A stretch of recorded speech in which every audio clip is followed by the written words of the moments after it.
For this video, I hope to do a reasonable job discussing Freud's ideas on the ego, superego, and id through horror movie villains and monsters.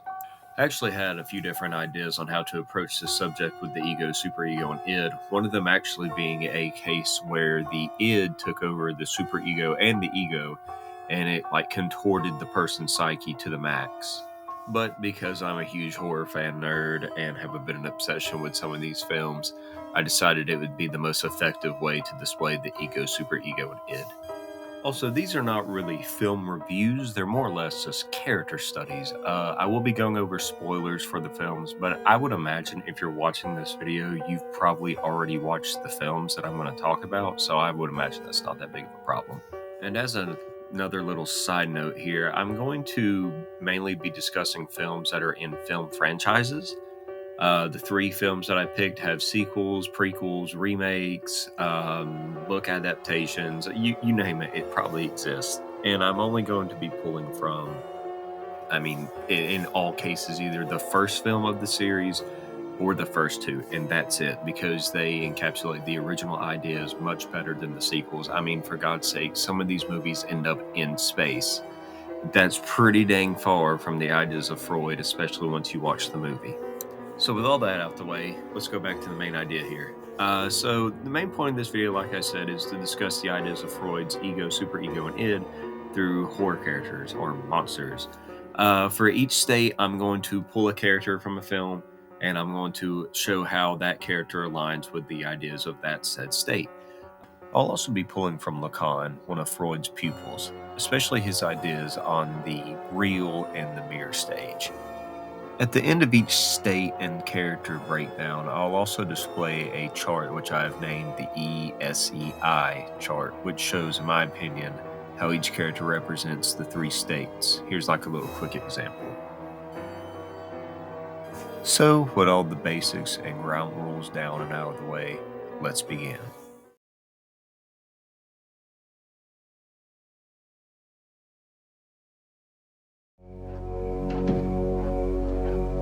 What's going on out here? Call the police. Tell the sheriff I shot him. Who? Tell him he's still on the loose. Is this some kind of joke? I've been trick-or-treated to death tonight. You don't know what death is. Michael Myers is the force of evil within the Halloween film franchise, excluding Halloween 3. He is not only the physical embodiment of evil, but he's also the physical embodiment of the ego that Freud presents. Here are some of the traits used to describe the ego state, and as you can see, Myers fills just about every single one of them. With the ego dealing with the conscious mind, Myers is fully aware of everything he's doing. He is all about the presentable image, which is why his nickname in the films is The Shape. So I'm going to do a little scene breakdown here to try to make this idea of the ego being the image that it presents a bit more digestible. So in this scene, Laurie is defending herself from Myers as he strangles her, and she's able to rip off his mask. But instead of continuing to try to kill her, he stops what he's doing, grabs the mask, and puts it back on because he's still trying to present that image of The Shape. So this kind of makes Myers a bit more balanced as a killer because he is not known to himself as the killer, but as he's seen through the eyes of everyone else. He is a well-known established being for what he is. Even when he was a kid and he killed his sister, he is known by everyone as a killer. And even his doctor sees him as more than just like a killing person. In fact, he actually says, He's not human. at the end of the day, Michael Myers is just a shape. He's a boogeyman who wears a white mask as his true face, the identity he wants all to see, walking around slowly and selecting targets to kill. On the ESEI chart, I gave Myers an over 90% ego, a less than 1% superego because he doesn't really have one, and a little over an 8% of an id. So I gave him just a little bit of an id because, at the end of the day, killing people is animalistic, it is desire. And, yes, it doesn't fully consume his shape, as it were, because he doesn't prioritize killing over preserving his self-image, but that desire is still there, obviously. So with our ego character out of the way, let's move on to the superego.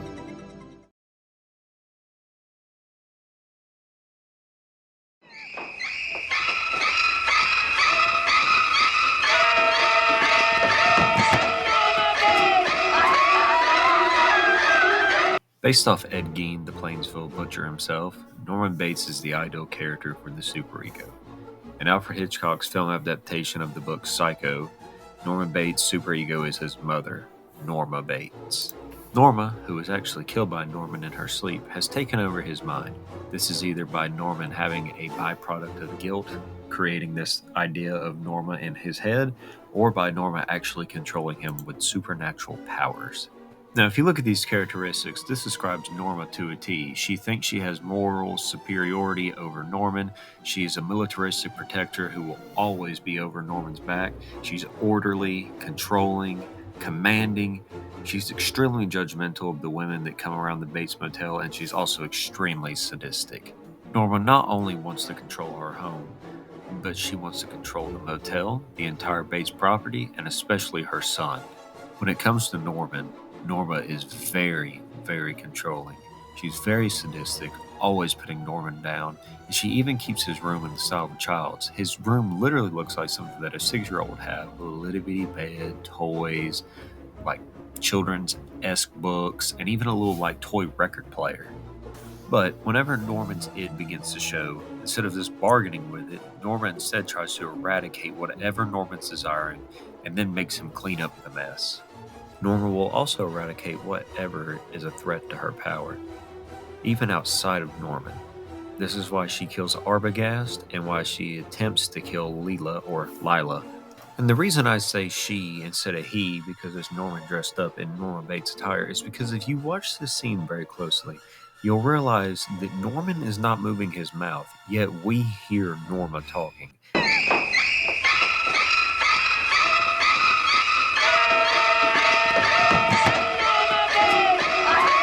That's why I said that there may be a supernatural element to this. But once the jig is up, Norma takes full control of Norman's ego and id. She even tries to play like she's harmless by not harming the fly that lands on her. As you can see on the chart, the superego, or Norma, takes up 70% of the entire chart. I gave a little bit of room for the id because there is murderous intent behind Norma and Norman, but I also put ego at 25 because Norman is the shell of the character and he does a lot for Norma, but whenever Norma wants to take over, she takes full control. So, with Norman out of the way, let's move on to the id. As a little side note, while I was making this project, I found out a little bit of like tragic history. Anthony Perkins, the guy who played Norman, actually died of AIDS in the 90s. I guess from what I can research, that it was like dormant in his body for a long time, and then it just one day appeared.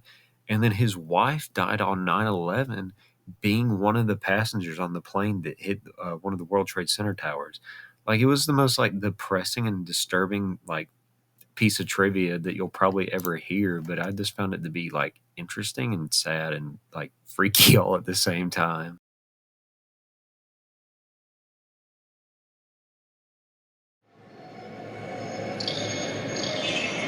I have seen the future of horror.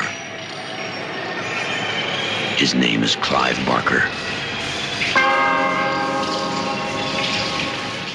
The Cenobites from Clive Barker's Hellraiser are not only some of my favorite horror movie monsters ever, but they are also the physical embodiments of just pure, unadulterated, animalistic desire in this sheer, almost greed levels of want. And this is exactly why I picked them to represent the id state. Now, if you look here on the id characteristics, you can see that this, if you're familiar with the film, is exactly what the Cenobites are.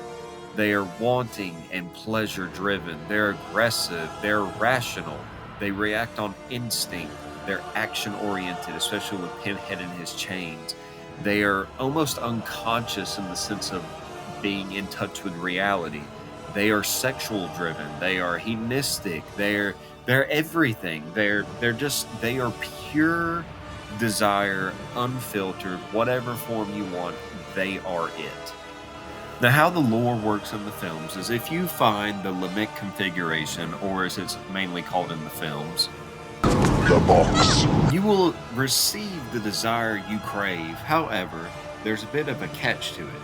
You will either be A, turned into a pile of bloody goo, or in the case of Dr. Chenard, turned into a Cenobite.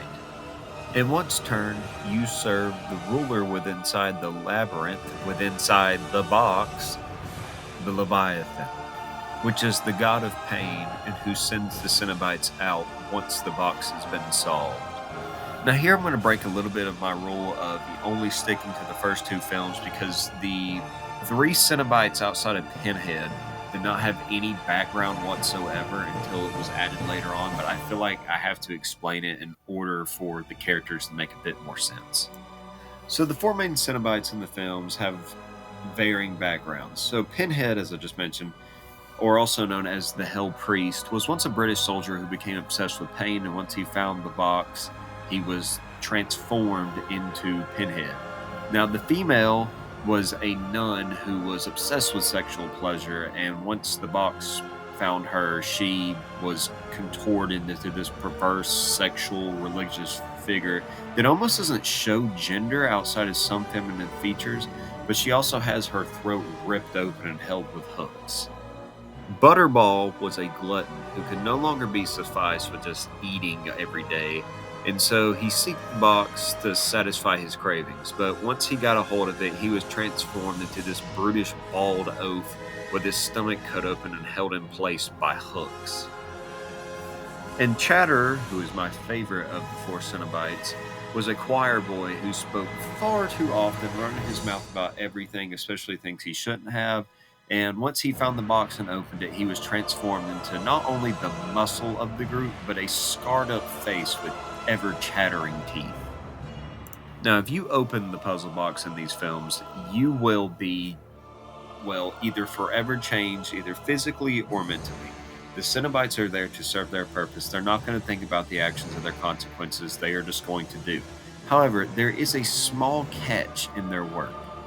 If you open the box and you had zero desire, almost like you just opened it on accident or didn't know what it was and just piddled with it and it happened to open, you're actually in the clear, because as Pinhead states, "It is not hands that call us.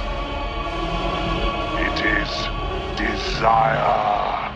So earlier in the video I mentioned how Lacan tied into these four characters. In the second Hellraiser film, Hellbound, the four Cenobites realized that they were actually humans at one. The female even states, We've always been here. once Kirsty snaps the Cenobites out of their trance, they can't go back to their Cenobite way. This ties directly into Lacan's theory on the mirror stage, and especially the concept of the real. The Cenobites are the real. That is their real form. But once they look into that mirror, or Kirsty's words and showing Pinhead the picture of his former human self, they can't go back to that just pure Cenobite state. But because the Cenobites realize that they were once humans and they can't go back to the real form, the Leviathan sends out Chinar to execute them, returning them back to their human states via a corpse. On the ESEI chart, the Cenobites rank in with an id being at about 80%. The ego takes up just a little bit of 10% because they do present an image, but that image is of their desire. And the superego has the small amount, being that rule set that they have put in place by Leviathan. And that's everything. I hope I did justice to the ego, superego, id, and Lacan's theories in this video, because it is kind of a difficult subject to talk about. But I feel like describing it through characters in films or literature in general is a pretty easy and digestible way of explaining it to other people. I know each character did not 100% represent the ego, superego, and id in the charts, but I felt like I picked characters that represented each state the best. I'm sure there are better options out there. I just couldn't think of them in time because I am a bit biased with these characters because they're some of my favorites. Not only character-wise, but film-wise as well. I also want to point out too, I know the clip quality and ratio size changed a bit throughout the video. This was mainly because I was pulling from some old DVDs that I have and other videos online and trying to hodgepodge them together in the hopes of making this look right. So I do apologize on that end. However, I don't think it's that jarring. Like, I watched it and didn't notice it that much. The only reason I noticed it was because I was editing the video.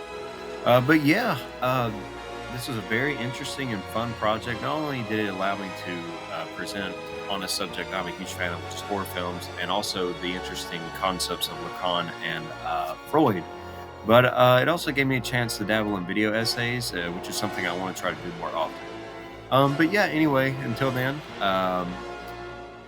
don't stay in any shady hotels or go near a guy with a blank white mask or open a mysterious box, or else We'll tear your soul apart.